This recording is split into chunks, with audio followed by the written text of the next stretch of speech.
Mexico City. We didn't know how to feel about it at first. But then we climbed ancient pyramids, stumbled onto hidden murals, and tasted tacos with stories older than the buildings themselves. It was complicated, beautiful, a little overwhelming, but also unforgettable. We explored Mexico's ancient past at the Anthropology Museum, climbed a royal castle, and stood beneath a fountain carved with stories from 4,000 years ago.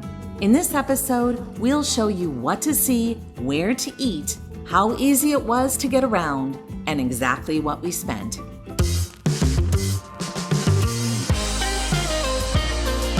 I'm Judy. And I'm Kevin. Welcome back to Find Gina Marie, where we share our lives as full-time travelers and the connections we make along the way.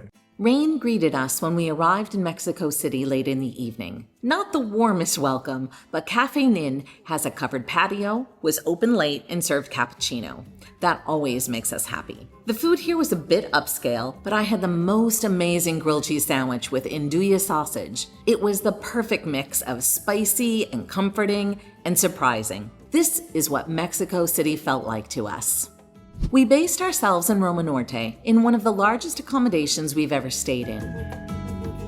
The area felt residential and safe, but while Roma was comfortable, it didn't quite sweep us off our feet. The part we stayed in felt more lived in than lively. If we returned, we might look more closely at parts of Condesa, which seemed to have more charm, especially around cafes and street life. But we did wonder, would we have connected even more deeply with the city if we'd stayed downtown? While it gets quieter at night, taquerias and a few sit-down restaurants stay open, especially near the Zócalo, the historic center and main city square. Sure, it's loud and chaotic, but it's also the heart of it all. Mexico City is sprawling, and every trip downtown from Roma Norte meant calling an Uber. Our first deep dive into Mexico's past began at the National Museum of Anthropology. And we've been wanting to go here since we first arrived in Mexico City. We debated whether or not we needed a guide, but this place is huge. And we felt like we really wanted to make sure that we saw the most important things that are here. So we've hired a guide and we've been in communication. Sounds really great. One thing to know is we needed to pay a small fee to be able to record video in here. So go ahead and get a permit. When you arrive, it's not very expensive. 60 pesos. So yeah, $2.50 or something like that US. But it's worth having, and we are really excited to be here. Yeah, the guide was so responsive with all this up front. We're looking forward to what he has for us inside. Yes. Come along. We were awed by the massive carved fountain at the center of the courtyard.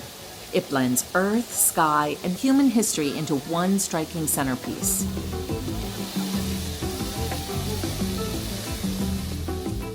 We spent most of our time in the Central Plateau Hall, home to cultures like the Aztec and Teotihuacán. One of the most iconic displays here is the Aztec Sunstone, a huge circular carving that tells the story of time through celestial cycles and sacred symbolism. One thing the museum helped us to understand more deeply was the geography beneath our feet. Mexico City was built on a lake. After the Spanish conquest, the lake was drained to build a new city, but that didn't go so well. The sinking and cracked sidewalks throughout the city are one example of the problems and can cause mobility issues. Before leaving, we stopped at the museum's restaurant, Sala Gastronómica, which offers a variety of traditional and regional Mexican dishes. We just finished our tour of the Anthropology Museum, and we're here waiting for our food at the Sala Gastronómica restaurant. It was a 20-minute wait, not too bad at all, and actually I think it was less than that. Yes, half that time. Yeah. It was awesome. I just have to expound on how amazing our tour guide was and our tour was. Highly recommend it. We'll list it in the description. It was a little more pricey than I wanted to pay, but outstanding. He did an outstanding job. So much information, and he paced it so well, and he took us on a story, a tour of from point to point through history, and wrapped it around the beginning and kind of told us how it all comes together. Excellent. We rarely have such good museum tours. This was perfect. And we could see just the scope of the entire building. There's no way. He said it would take 3 days to cover it all, which I could completely believe. But I also think that he imbibed it with so much history and The context and symbolism helped us to really understand what we were seeing. And of course, like in many museums, sometimes it's very small things that you would look past for the big things, and you miss out on so much context that this small thing is really way more important than the bigger things. It was great. Overall, perfect. Yeah, we really loved it. So I got two different things. One is deconstructed street corn, and then this is a salad with, let me try it, cactus. So I've been seeing this on the menu and I've really been curious. That's good. It's hot, spicy, but not too spicy. And what's in the middle? This is the pork, and there's a little pepper in here, which I'm going to just avoid because I don't want to have a situation where I can't talk on camera. That's a nice spice. Accessibility for this museum is a 5 out of 5. There are wide paths, elevators, and benches throughout. Just an hour outside Mexico City lies Teotihuacán, one of the largest cities in the ancient world. In the early 1st century AD, it was home to an estimated 200,000 people. No one knows exactly who built it, but over time it became a multi-ethnic metropolis, home to people from across Mesoamerica. We booked a tour that included a brief stop in San Juan, Teotihuacan, where we sampled mezcal, Chicos, well, this is the special drinks, amigos. And tried pulque, a traditional drink made from fermented agave sap. Spanish, amigos, everybody you say arriba. Arriba! Abajo, abajo. Centro, Centro. Nuevo, Nuevo. y adentro. Adentro. Salud, salud. Salud.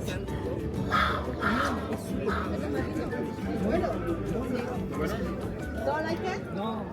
Ooh, that is sweet. It's more of like a digestive after a meal. Is what it tastes like. Yeah, it is. And learned about the agave plant's many uses, from textiles to tools. But this one is the first fiber from this plant. But the famous we use the fibers in the past time made all the typical Mexican wraps. We made the beautiful dress, the typical ponchos, the famous chals.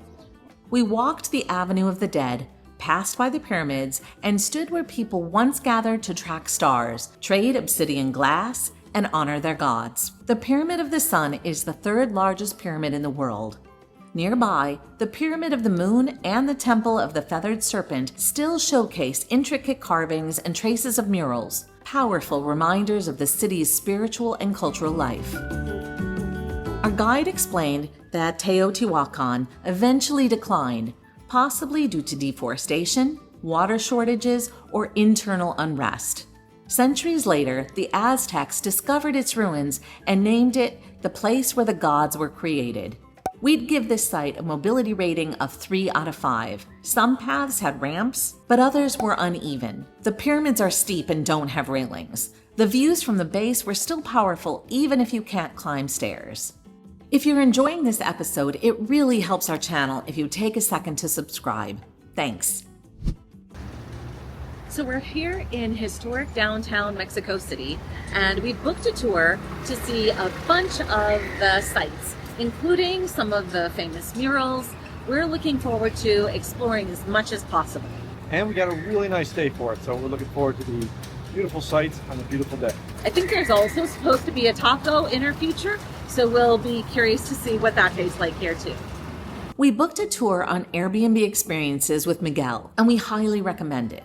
But we were a bit confused when he led us to Hospital de Jesus, founded in the early 1500s. The architecture was unlike any hospital we'd ever seen: covered porticos, stone columns, and quiet courtyards. We never would have found these murals on our own.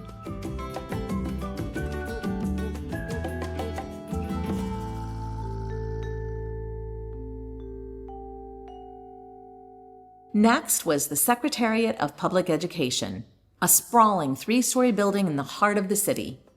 Its walls are covered with more than 120 murals by Diego Rivera and others. Painted in the 1920s after the Mexican Revolution, they celebrate workers, teachers, indigenous traditions, and everyday life.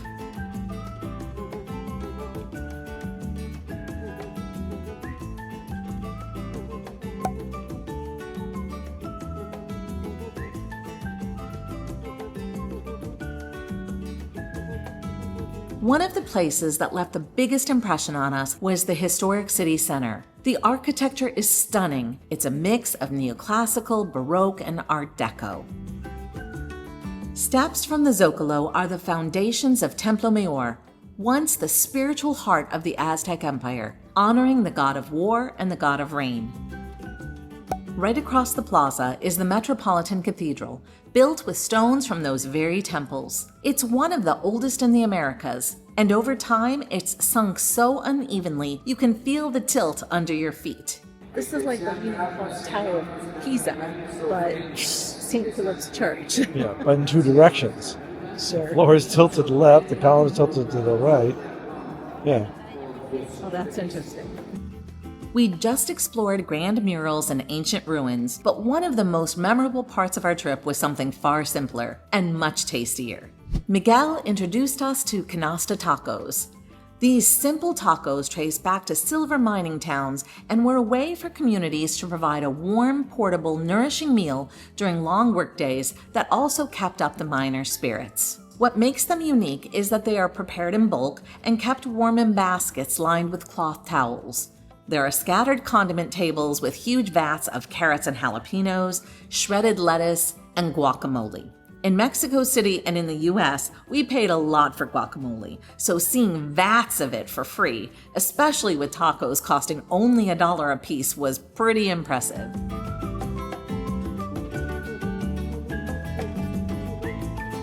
We recommend Nice Day Panaderia for breakfast. Their cheesy croissant waffle came with arugula, egg, avocado, and the most craveable slightly spicy red sauce.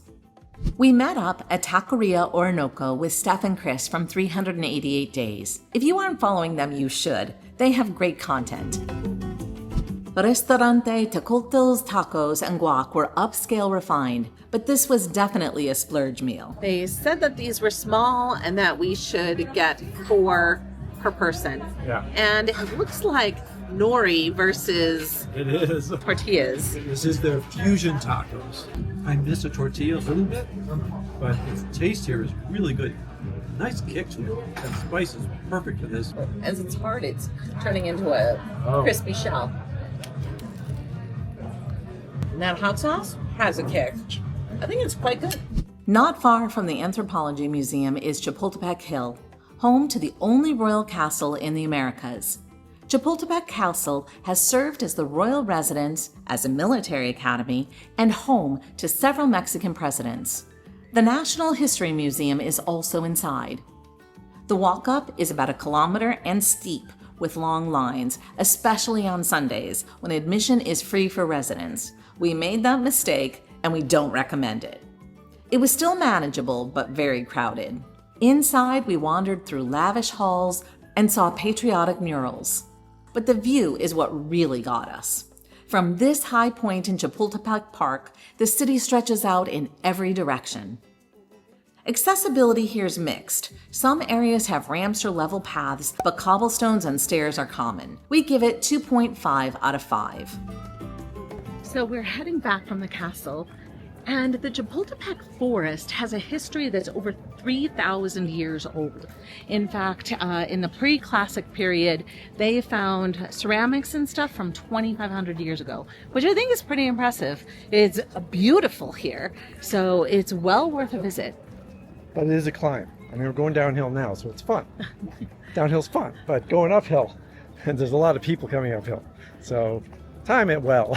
There are lockers here, so if you're bringing big backpacks or you have a suitcase or anything like that, you can check it somewhere, so that's nice. They will make you check it at the entrance to the actual walk-up to the ticket spot. We're here at La Pantera Fresca, and someone had said you need to try a Mexican popsicle, and once you have one, you'll never go back to a regular one. So I asked the guy what he recommended, and this is mandarin orange with chile. Yeah, they had a whole bunch of flavors: con chile, or de agua, or de crema, and you went for the chile. Oh, look at that! I expected that face. Yeah. Is it going to be satisfying with con chile? Is it fruity enough? It's fruity, but it definitely has chili in it. Yeah, It's interesting. So I let you pick your own, and It's spicy. I just got and ice cream. good. I got but it's queso, so it's local flavor. I could just appreciate that it's a little bit of an acquired taste, but the orange is good. But yeah, the chili, you're definitely tasting those chilies. Oh, I just want to know what's satisfying. I don't know about that. Well, there you go, an honest opinion on And, camera. and it's kind of, I feel like a brute to be biting right into it, but I wasn't really sure what I was going to get. So You don't look like a brute. It's okay. Enjoy. So how much did we pay for 14 days in Mexico City? Our accommodations in Roma Norte came to $1,239 total, or about $89 per night. Uber rides totaled $75, dining and groceries added up to $841. That's roughly $30 per person per day. And thanks to the 20-liter bottles in our Airbnb, we didn't need to buy drinking water. And honestly, we ate out for nearly every meal. Tours came to $285, and they were worth every peso. Our flight from Costa Rica cost $397 for the two of us, or $199 per person. That brings our total to $2,837. But if you exclude the flight, we spent $2,440, which breaks down to $174 per day, or $87 per person per day. So what did we think? We enjoyed Mexico City. There's a lot to do here, but everything is really spread out. The bus system is affordable, but it takes a while to get from point A to point B, so we didn't use it. We know the city can feel polarizing, but it slowly grew on us in the best way. Would we come back here? We'd be open to it. For as much as we packed in, there definitely was more we could have seen. And we don't often get Mexican food in our travels, so this was a real treat. We're curious, is Mexico City on your bucket list? And if you've been here, did you enjoy it? Thank you so much for joining us on our trip to Mexico City. If you haven't already subscribed, we would love for you to do that. Check out findingginamarie.com, where we have articles, downloads, our free community forum, and you can look at our behind-the-scenes member services. Until next time. Until next time.